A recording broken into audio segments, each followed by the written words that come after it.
Jack Ebling here with Lindsay Huddleston. It's another Press Pass preview. Today we're at Nut House at the corner of Michigan and Cedar.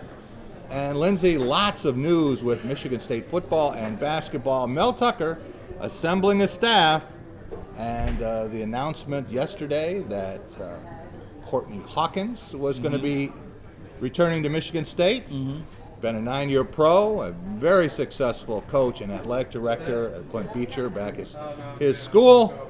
And now, just a few minutes ago, this afternoon, it is confirmed that Harlan Barnett will be here as secondary coach. No announcement yet as to a defensive coordinator, but Mike Tressel has been a defensive coordinator. He's going to be coaching linebackers. HB had been defensive coordinator between Pat Narduzzi and Mike Tressel, was the defensive coordinator when he left for Florida State. So the staff's beginning to take shape. It's coming together. I think what people don't understand is that I can only imagine they probably have some war room type setup where they're making these calls and confirming and doing all the little vetting and background checks and getting people to sign off on it. But it's an intense time right now to put this coaching staff together in a short amount of time. And it's a tough job. Not only do you have to identify and have relationships with these coaches. Mel Tucker didn't hire anybody he doesn't know. Smart. So this is too important. You have to have people you can trust, people who understand you, who know the lay of the land. And a lot of guys who might want to come back, the timing isn't right. Sure. Maybe they just relocated their family. Maybe it's too close to spring practice. Maybe they have their significant other, their spouse has a job somewhere.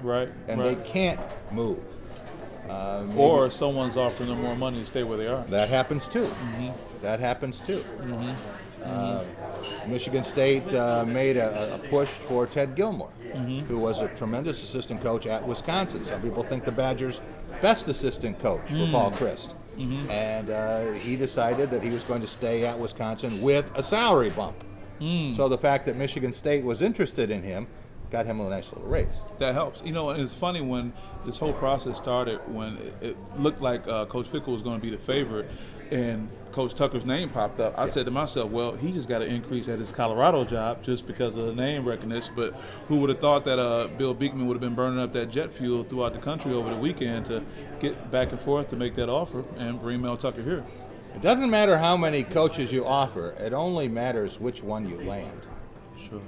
And for Michigan State, they might look back on this process. You know, there have been a lot of coaching searches that have more than one candidate.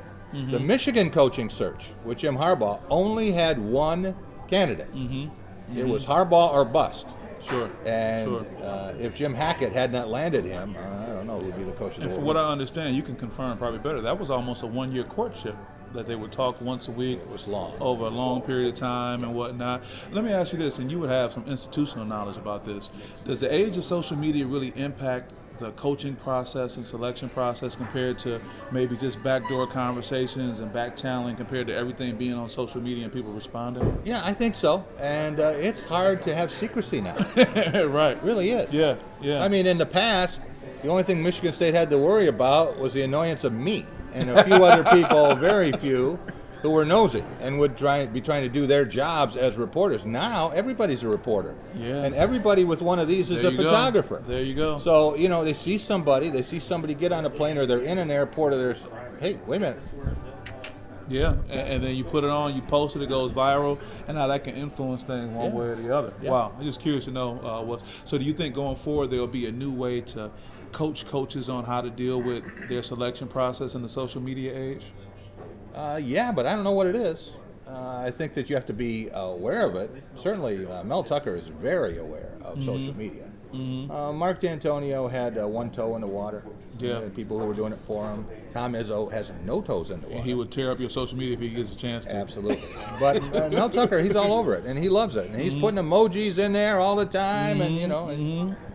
So, yeah, he is. I guess a modern day coach, you could say, much more so than some. Michigan State basketball tonight at Nebraska. Yes. Spartans 12.5-point favorites on the road, and they need a win in the worst way. So that's important. Yeah. Lindsay, Great to be able to do these press pass previews. And Michigan State basketball, the next home game is next Tuesday against Iowa. And you will be on Press Pass a week from Sunday. Looking forward to it. Looking forward to that. For Lindsay Huddleston, Jack Ebling saying, have a great week, everyone.